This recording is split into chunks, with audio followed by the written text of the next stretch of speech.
I'm Lee Wilson, and I'll be moderating the discussion today. And we're going to have a conversation with Lisa and Lynn here about MTSS and a blended learning approach. I'd like to introduce our speakers today. Lisa and Lynn come to us from Atlanta, Georgia, and they work with students in intervention and special education, and are going to be talking about their approach today. I'll leave all of that to them, but you can see it here on screen, and they'll get started here in just a second. But one thing I wanted to make sure before we got started is our sponsor today is a company called Vetimo. They are a online learning platform, so think of it as a video conference application, but built specifically for classrooms, not a business tool shoehorned into the classroom like we all experienced over the last couple of years. And I'll talk a little bit more about the company at the end, but just know that they're one of the tools that Lisa and Lynn work with, but that is not the focus of our talk today. But Vetimo is pleased to be able to sponsor this conversation. So with that, I am going to turn it over to Lisa and Lynn, and we'll get going here. All right, welcome everybody. It's exciting to see people from every corner of the United States, maybe around the world. Welcome. My name is Lisa Baumel, and I am a learning specialist at a very unique school in Atlanta, Georgia called the Cottage School. I work with students in 4th through 12th grade to do assessments for placement, intervention. I do curriculum assistance with the teachers, and even some one-on-one pull-out with the students that are really struggling within the classroom. I spend a good amount of my time in the elementary school, where I have the pleasure of working with Principal Lynn Bosworth, who is joining us today as well. Hi, Lynn. Hi. Okay, Lynn Bosworth. I am principal of the elementary school here at the Cottage School. Prior to being principal, I was the reading specialist for the campus. And my entire career, I have been involved with special education and students with special learning needs, which is what we say about our students here at the Cottage School. Our number one diagnosis is ADHD, followed by anxiety issues, and then those SLDs like dyslexia or dysgraphia, dyscalculia, all of those that we have ways that we are able to help them learn best, strategies and tools that we can help them with. We also have some kids that were bullied, and others who, wherever they were before, they just needed smaller class sizes, which is something that we're able to provide. We aren't what I would call a school of choice, even though we are an independent school. We are a school of need. The students that come here need those things that we can provide them. And I'm pleased to say that we do have a very large scholarship program. Our students have average to above average IQ. Every student has an IEP. And the way that we are able to meet the needs of our students, we have individualized pacing. We have 3 levels of every class, and then smaller class sizes. But unlike when I was in the public school, there are no paraprofessionals. So we're about 1 to 10 in our school. Lisa, can you explain a little bit about how we use MTSS? Absolutely. So because our school is so unique and every child comes to us with an IEP, we're always doing tier 3 intervention with our kids. But in MTSS, in a typical public school, we understand that it's usually described in a pyramid like you see on the screen today, where they suggest that 85% of your class can connect with a typical intervention. That's your school-wide curriculum, teach whole group, break your group down into smaller group to do individualized work, and they can typically be assessed in a normative way. Whereas only 20% of your class is considered tier 2, where you have more targeted intervention for specific skills that might be missing. You might do more phonics work. You might work at a slightly slower pace. You might ask a few less questions on the end of the unit assessment to accommodate your student's need. And then a typical MTSS program would suggest that only 2 or 3% of your population needs an intensive intervention. And while Lynn and I have a very unique perspective on this because everyone that comes to our school has an IEP, we view every student as being in need of Tier 3 intervention. And that's what we would like to suggest to you today, to sort of change the mindset a bit. And as you're considering, how do I present my curriculum? How do I share my content in a way where I can reach the individual and unique needs of each of my students? And I'd like to give you an example of a student, Dylan, who came to us from the public school. He was an exceptional athlete, just a fantastic baseball player. And so he came, he had great self-esteem. He was very confident in his ability to make friends, be successful. But when it came to academics, he truly struggled. His dyslexia was such that at a 4th grade level, he could not read. Basically, he was reading at a kindergarten level, which was pretty intensive. And he was completely discouraged. He'd come out of an environment where he just felt like, I've never been able to learn it. They had tried everything from Orth and Gillingham to Hooked on Phonics to reading basals, and nothing was reaching him. And we discovered that by using online programming with him, specifically Accelerated Reader, we were able to meet him where he was at. It automatically assessed him in a gamified format that allowed us to see exactly what level he was reading at, and then pushed out a variety of content to him where it's colorful, it's online literature, he can turn the pages, but most importantly, he can have the page read aloud to him and then read it back himself and record himself so that he could then play it back for his family to hear him reading the book. It built his self-esteem in reading so much so that he represented us at a parent night and told the crowd, Lynn and I were both teary-eyed, as you can imagine, that when he came to us, he knew he was an awesome ball player. And when he left us, he considered himself also to be an awesome reader. So it works. When you intervene at a level that's appropriate for them, that's engaging for them, that motivates them, it opens up a world of opportunity. So Lynn, you're really amazing at doing this at the elementary school. Can you talk about what other tools and activities you do to really engage the whole learner? So we know that students can't be defined just by their academic skills alone. We have to look at the whole child, at the whole picture. And at the cottage school, we talk about our 3 pillars of strength, the academic, of course, but the social and emotional.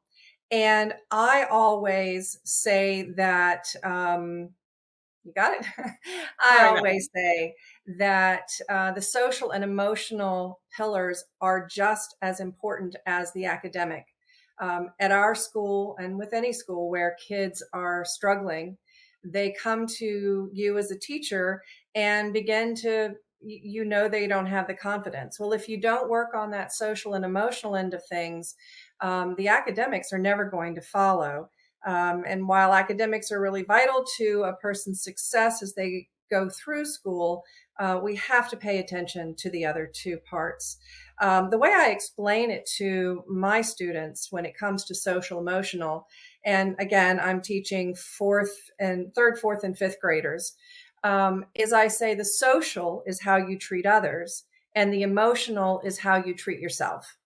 And while that's kind of quick and to the point for elementary students and it's very basic, I also think it's applicable to students of all ages. They can kind of get that really quickly. In the elementary school, I add a 4th pillar. I always say a 4-legged chair is sturdier than a 3-legged stool. So my 4th pillar is fun. It is really important to me as a principal that our students have fun. A little bit of my philosophy is that we all want a job that we enjoy, that we want to be at. And so I want them to learn early on that school is their job and that they should have the goal of having fun at what their job is. And so I try to get that in there early in their lives. We've all had jobs that we could certainly do without, but we keep looking for that one that we want to be at all day long. And those of us who are educators, we found it. So What we do is we meet the whole student through our blended learning curriculum. And Lisa, can you explain how we implement that in our classrooms? Absolutely. So blended learning took on a whole nother context in this world of COVID, where kids were sent home. We were doing virtual learning, adapting to incorporating an online atmosphere for our kids. But what we learned from that experience is that by having both online learning, face-to-face learning, and experiential learning throughout the school year, whether they were on campus or off, we had a huge advantage in reaching the kids and engaging them in what we were learning. And so when I talk to my teachers and I give them professional developments on curriculum and how to present, I always suggest that they use all 5 of their senses when sharing content. And so by using a blended learning, you have visual, you have auditory, you have labs that they'll walk you through that will be hands-on and tactile. And in this way, you're reaching all the diverse types of learning that your students have. I heard a great quote one time that said, if you teach one way, you will reach one type of learner. If you teach in multiple ways, you can be assured that you reach all learners. And that's our objective, is to reach every student, no matter how unique their learning style is, within that same classroom.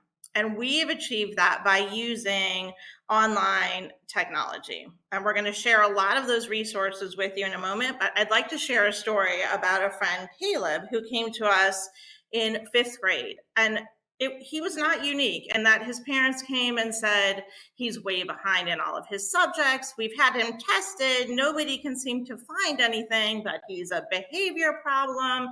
He's getting kicked out of his classes. The teachers say he's totally unmotivated. He's always being disruptive. And he came in and he was very resistant to school. He did not want to do any writing. He could read at like a collegiate level, but had zero interest in engaging in novel studies. And as we started to present the materials to him, not just in a written form, but in a video format, in a gamified format, he was suddenly engaging so much so in the topics that when we would assess him, instead of paper pencil, because he hated to write, it turns out he had undiagnosed dyslexia, he would create a video for us. He'd put it in a slideshow. He'd make up a play with his friends. And in that way, he was expressing what he'd learned in a new way, in a way that he connected with.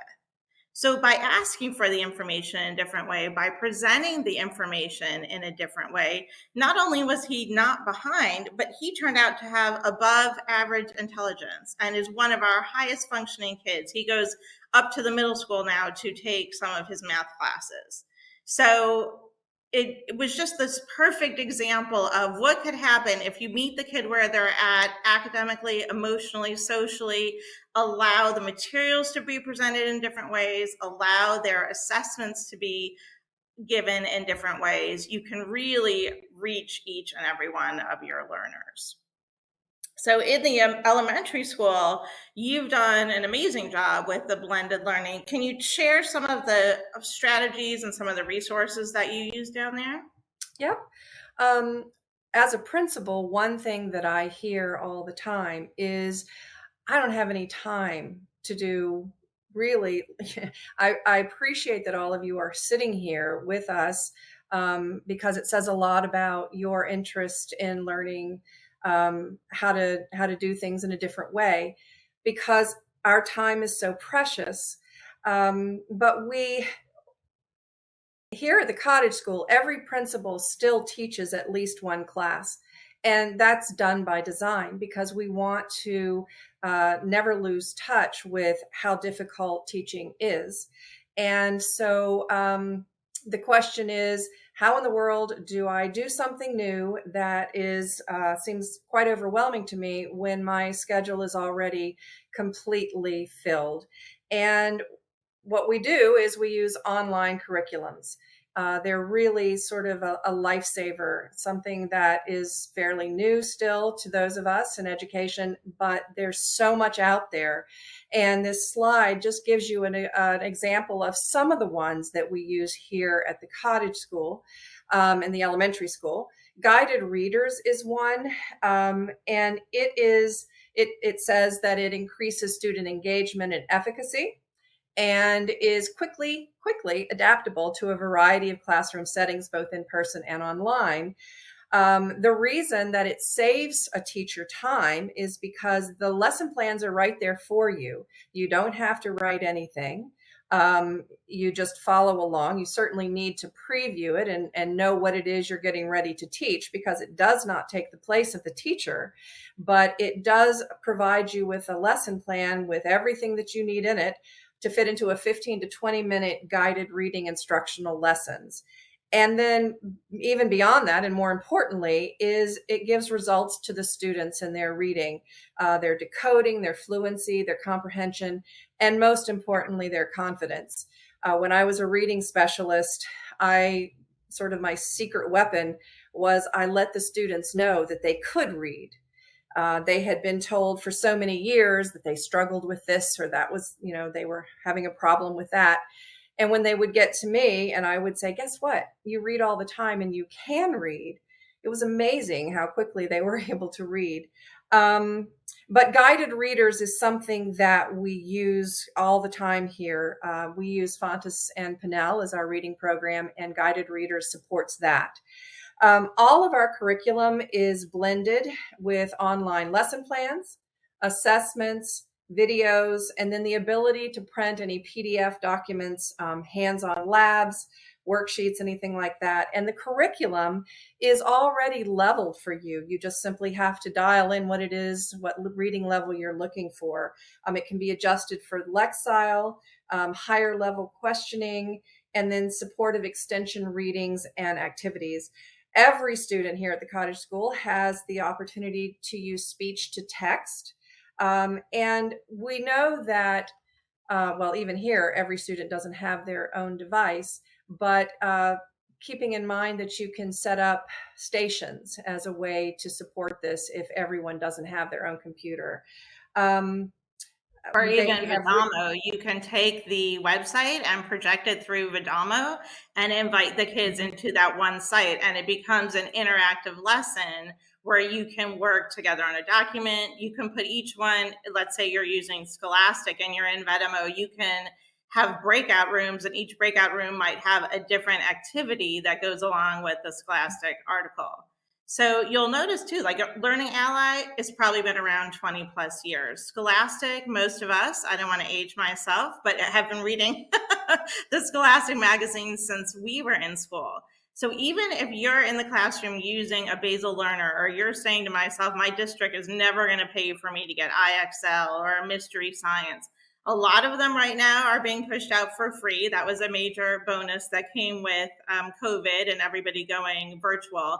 But they also have every single item that you use, I will guarantee, whether it's a 20-year-old textbook or a 10-year-old, reading compilation that you're used to using in your classroom, go to their website, because they're going to have interactive videos. They're going to have lesson plans. They're going to have assessments. Scholastic, absolutely brilliant at this. The amount of resources that you'll find on there, even like interviews from the author or videos that took place like during that historic time of the article that you're reading, and they make it all age appropriate. And then you can adapt it. Everything that you choose to push out to your kids, you can attach to your Google Classroom.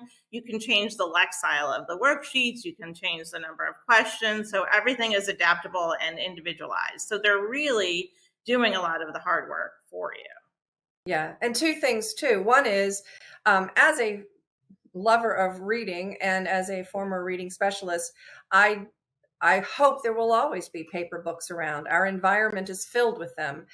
So I'm certainly not advocating getting rid of books at all.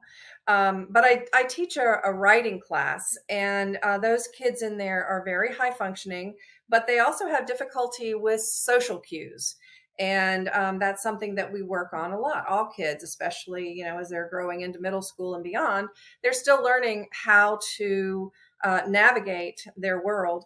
So we use Vedimo to break them into small groups that I can monitor and facilitate. I can make comments on their work, which means that they know that I'm actually with them. And that helps with classroom management. but it also allows them to collaborate with each other and work on those social and emotional skills that they need to. We could have doubled this list. We could have probably tripled it and had 3 slides. There are just so many opportunities and websites out there that will support the lessons we teach in the school. And for us as teachers, they have the assessments, they have the data collection already built in. And that helps you learn where those gaps in learning are.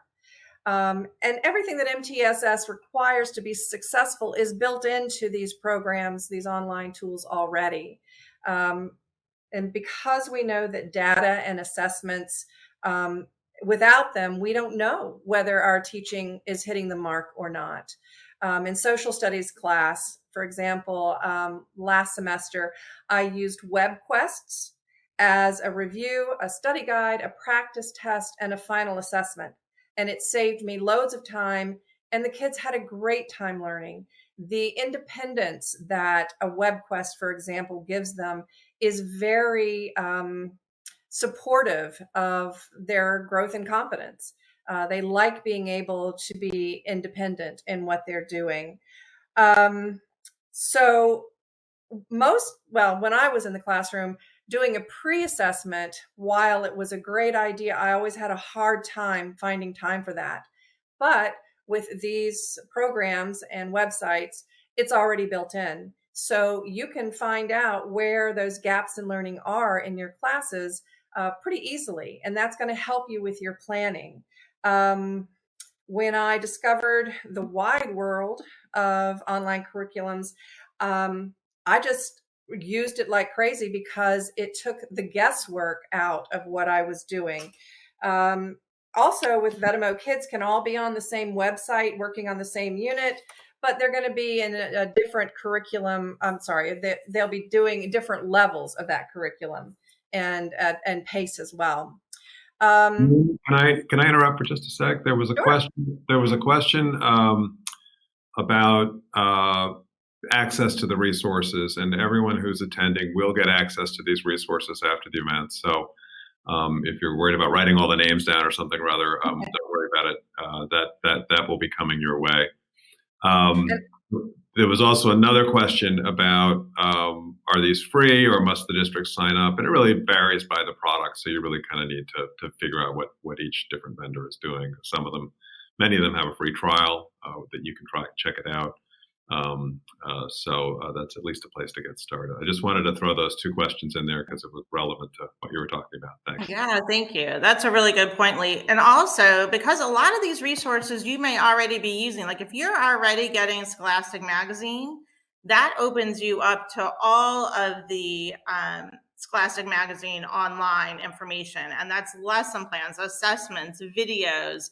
It's all the same articles that the kids can have them read aloud. So no matter what level your child is at, they can all connect on the same information, but one can be listening to it while the other one's reading it in small group, while the other one has it at a slightly lower lexile, but the exact same information. And then they can come back up to the whole group and discuss it. And they don't know that the other one was reading it at a first grade level, even though it was the 5th grade magazine. And Scholastic has done all of that leveling for you. And then resources like guided readers, accelerated readers, Mayan, these are all digital libraries that provide the actual book. The kids are actually turning the pages, they're seeing the pictures that come with it. All of them can have it read aloud. They all have a built-in assessment piece and a data collection piece. So it's really quite incredible. IXL is math and language arts. Prodigy is math and language arts. STAR assessments are an incredible way throughout the year to assess the kids in little 5 to 10 minute plug-in increments as they're reading throughout the year. So there's just so much out there. Mystery Science, we absolutely adore. Incredible videos, all age appropriate. Great for elementary, great for middle school, even high school. And then it will share the science lab with you and walk the kids through the steps on how to do it. And your job as the teacher is just to have the materials available in the class and then push play. I mean, it's really awesome how you can bring all of this stuff to life without having to recreate the wheel the way some of us did when we first started our practice. Right. And also, as the principal of a not-for-profit school, We are always trying to be as frugal as we can. And it's amazing how much out there is free or is much less expensive than I ever would have imagined. So, and there also, I'm noticing that there's some really good messages coming in about different other websites that people are using. Um, Yeah. so the other thing is that because student learning can be graphed with a lot of this, illustrated for teachers, um, it's really individualized lessons as well. It's easy for you to see, and I keep saying that, but isn't that what it's all about? We do our lesson, and then we need to see where we need to reteach it. And I always say that when we reteach, we're not repeating what we did yesterday. We're actually having to find a different way to present it. So when we do all of this, we hit our 4 pillars of strength: academic, social, emotional, and fun. Um, so, yeah, I give tours all the time, and I love it when people will ask our students, what do they have to say about the school? So, I'm going to let you answer that, Lisa. Well, of course, they say that it's fun. When you gamify your assessments, your content, the information that you push out to the kids, they think that coming to school is all about play. And gamification, there have been so many studies done on it, and they have shown just a tremendous increase in motivation, engagement. And what they're finding most importantly is that student ownership. That as they play the game, they're really taking an assessment or doing a skill and drill that you could have just, given them as a paper and pencil. But now they're doing it against a robot or against a dinosaur, and they're getting a badge, an award, and they get to play a game afterwards. And then it automatically takes them up to the next level. But on top of that, the kids want to go to the next level. They want to get the next award. So they will intentionally sign up to do the next measurement so that they can go on to the next area in the game. And they're competing against each other. But the beautiful thing is that the teacher can also, it's not just sit in front of the computer and play a video game. The teacher can be very purposeful in which assignments and which games get pushed out on that day so that it directly complements the content that you have taught them live in your classroom. So like Lynn said, we're not suggesting you stick them in front of a computer and say, have a great time today. We're blending the learning. We're doing that face-to-face teaching, but maybe this group over here is working on a game on Prodigy while you and I are working with the hands-on manipulatives to do the math activity. And this one over here is doing a different kind of activity where they're engaging with another student, having to do a cooperative project. So we had this one student, Annie, who came in, and she, again, they come to us in the upper elementary grades. So they've already been through some pretty traumatic experiences. And this young lady, it took us days just to get her out of the car and into the school. So just getting her into my office was progress. And then after a few more days, she would go to her language arts and social studies. She liked all the videos and activities. It was very hands-on in there and experiential. She would refuse to go to math. So it was day after day. I'm afraid of math. I don't like math. I hate math. And finally, one day I said, I'm just going to bring a computer in. Instead of us just chatting through your class period, why don't we play some video games? And I put her on Prodigy.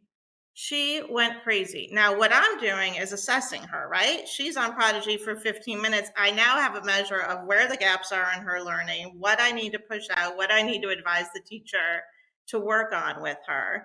And she just thinks she's playing a game. And by the end of the year, not joking, she will tell her parents that math is her favorite class and can't wait to go.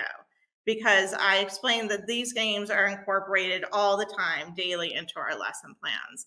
So there's little Annie going to class every day to play video games. And yet that's our assessment at the end of the unit. That's how we know that she's progressing. That's how I'm getting that skill and drill in every day.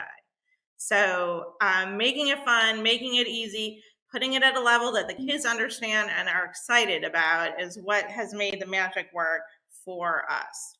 So that's what the kids are saying about school, Lynn. What are your parents and teachers saying about our curriculum? Well, in my office, I have several boxes of Kleenex because it is a really emotional thing for our parents when their children are coming home and telling them how much they enjoy school.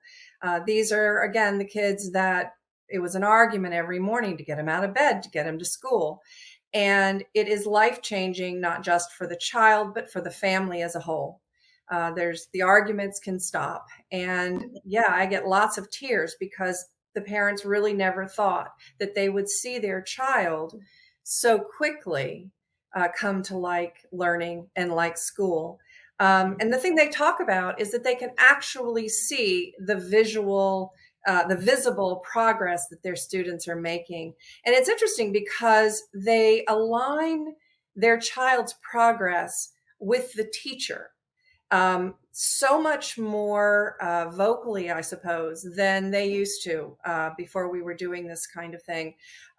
They see their child's teacher as someone who's empathetic, compassionate, collaborative.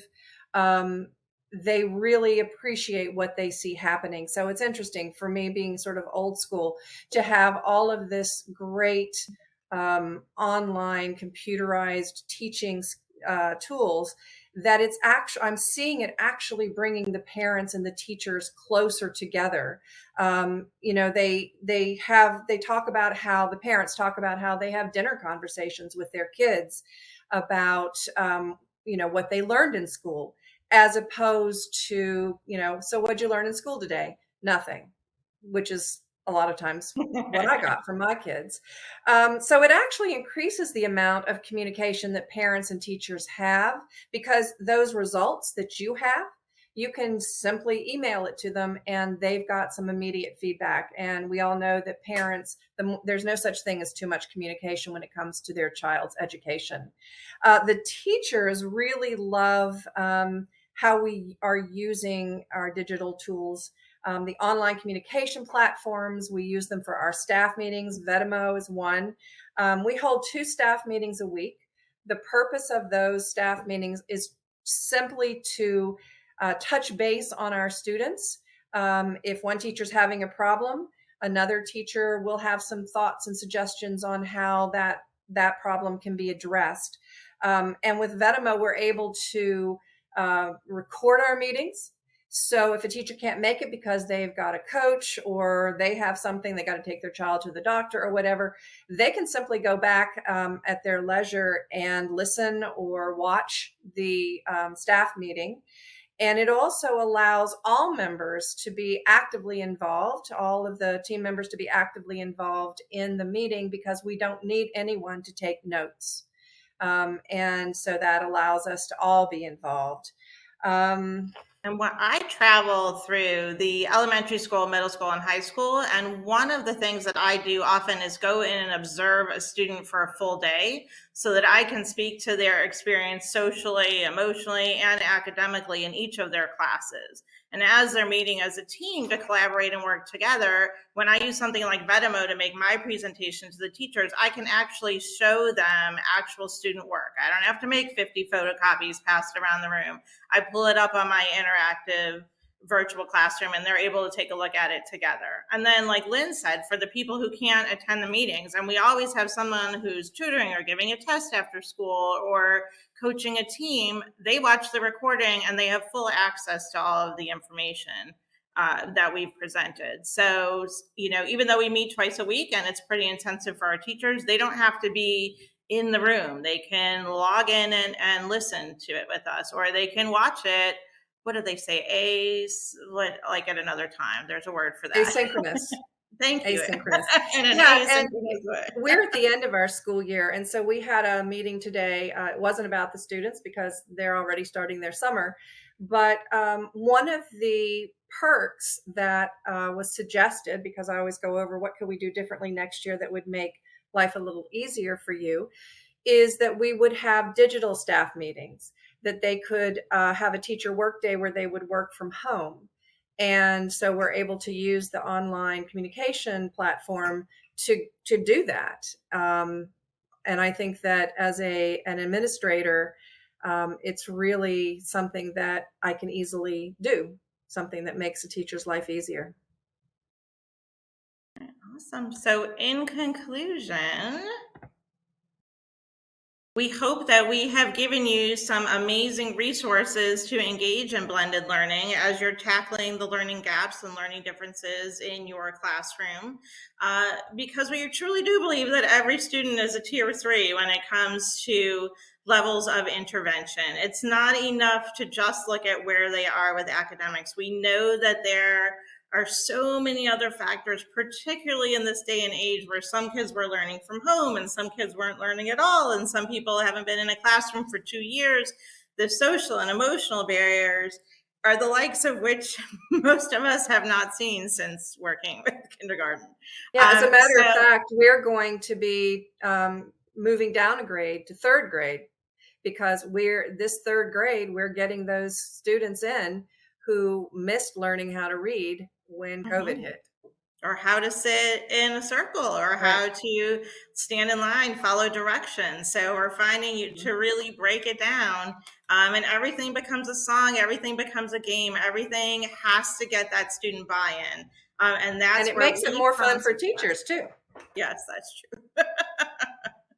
So that's our suggestion, that you engage in blended learning. You take a look at some of these amazing resources. Take the resources you already have and look them up online. I promise you will find materials, assessments, lesson plans that you did not know existed. You simply hit print and you will be ready to rock and roll.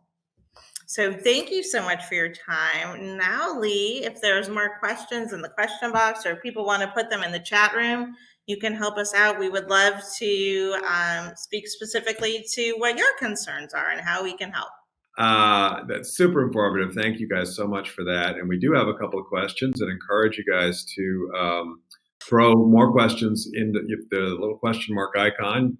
We can see when they come in, or you can just, if it's easier, you can put it in the chat. We're looking at both places. So one question I know that will be important to you guys is which of we're looking at all the resources you guys use, and they say which of these support SEL and behavior. So a lot of the resources that we use actually have built-in social and emotional curriculum. I know I talk a lot about Scholastic. I use it a lot with my kids because I taught a reading and writing course. But you could be very specific in pushing out curriculum and content that is social emotional. So it might be focused on figurative language. It might be focused on how to work through a problem. It might be focused on the emotional needs that kids had and anxiety that they had in returning to a class after being out for 2 years. I was just at my daughter's graduation, and the key speaker was saying that after 2 years, she came back and didn't recognize half the boys because they had grown beards. I think most of us can say that for most of our male friends. Everybody came back with a lot more hair, but there is that social anxiety, like how he went from being a little boy last time I saw him to being this person with a beard. I don't know how to connect. Can we still play cards together? So sometimes we're very purposeful about it. And sometimes it's the collaborative nature of it, putting them into breakout rooms, having them do activities or games where they're playing with or against each other is another way to build that in. Yeah, that's sort of what I was going to say, is that because of the freedom that these programs, websites give you as a teacher in the classroom, you have time available to address those in a more private one-on-one way. If I have a student who is up out of their seat, being able to just, okay, you work on this, let me go talk with this child. I'm able to address some things that are going on immediately. And you see a lot fewer behavioral issues when the kids are engaged. When they are engrossed in some kind of game or some kind of hands-on activity, there's a lot less behavior than you would have otherwise. So we're not finding that we need as many behavioral interventions because the kids are more engaged and they're taking ownership over what they're doing. They're excited to keep going with the activity. And interestingly enough, one thing that we don't spend a lot of time on is teaching students how to use the tools that we're giving them online. It's just in them. They know what to do. Yeah. So that's a real plus as well. And that's a real shift because I know, 10, 15 years ago, there was sort of this assumption that the kids knew the tech and what they knew how to do was play video games. They didn't know how to use Word, Excel, or anything else like that. So that's obviously changed with the younger generation. We've got a great question from Seth, and he asks, "Can you say more about how the COVID disruptions impacted the students in your school? Have you been able to close the gaps, or will this be a long recovery for your students?" My research into that question says that it's going to be a long recovery, but what is long? I think that's more the question. What we're seeing here is that it's much more, it's less of a problem than I was prepared for, I guess is a way to say it. Our teachers have certainly risen to the challenge, and it is a challenge, but it's one that we have lots of solutions for, and I can support that as we go. Lisa, what do you say? Yeah, and using the online curriculums, what we're finding is that they're picking up on the gaps and they're doing a lot of reinforcement through this gamified curriculum, gamified assessment, so that the kids don't even realize that it was something that they were struggling with that they might have refused or neglected to do. If you had said, okay, now we're going to work on this as a whole class, here's your worksheet, let's get started.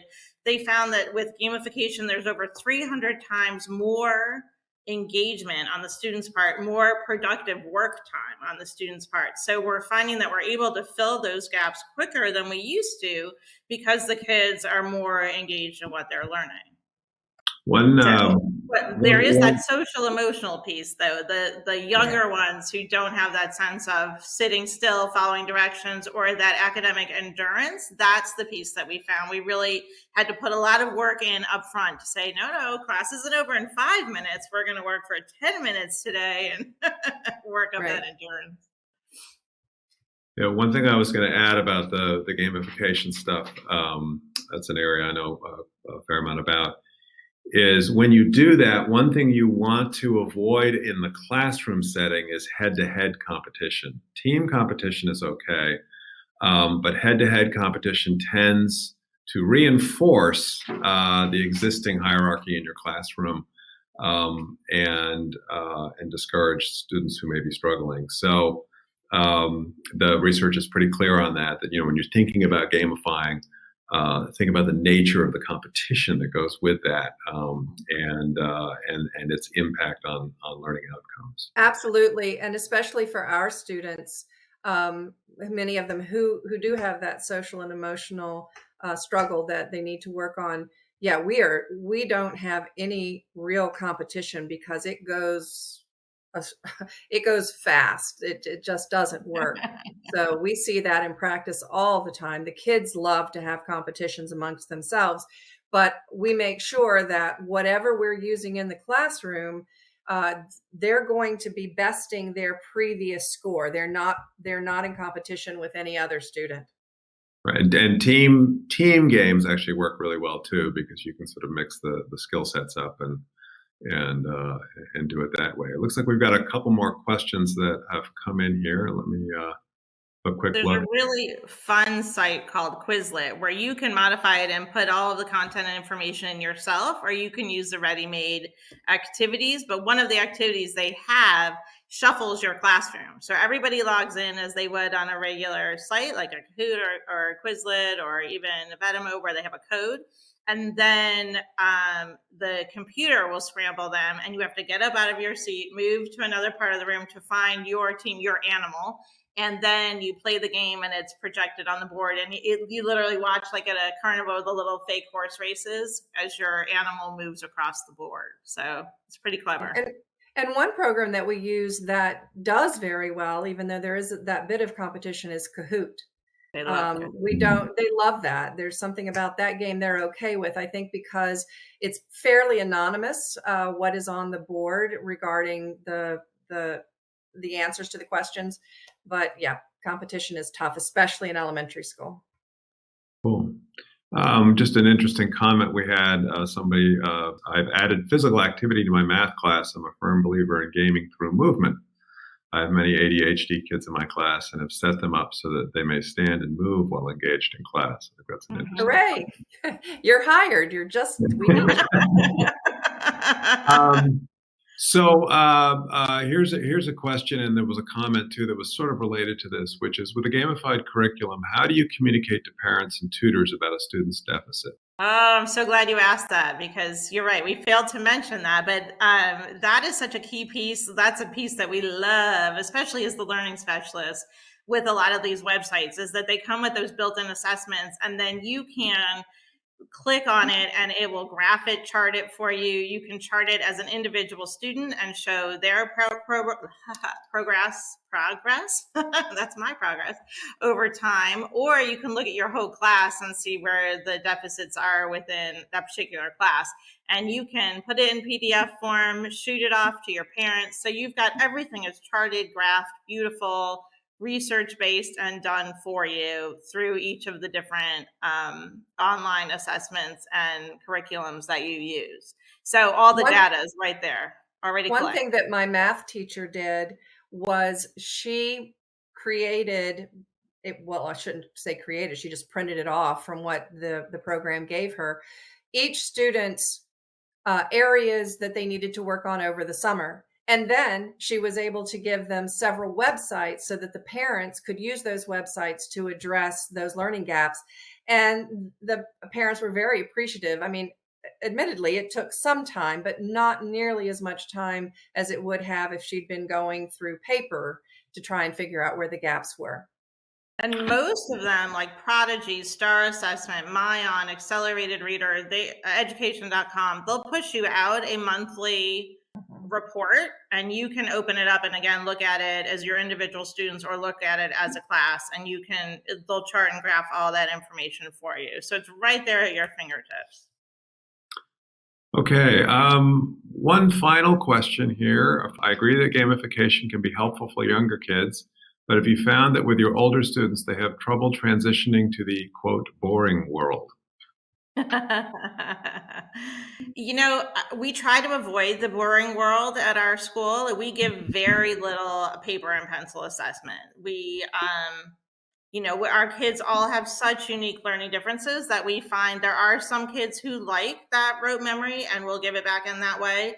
But we use rubrics and we give choices on how to perform assignments, how to show what you've learned. So you might have a choice. Let's say it's a social studies unit, for example, and you want to know that everybody can name at least 10 battles that occurred in World War II. You can have some students that write an essay about it. You can have some students that have a cartoon they make about it. They can make a video. They can act it out.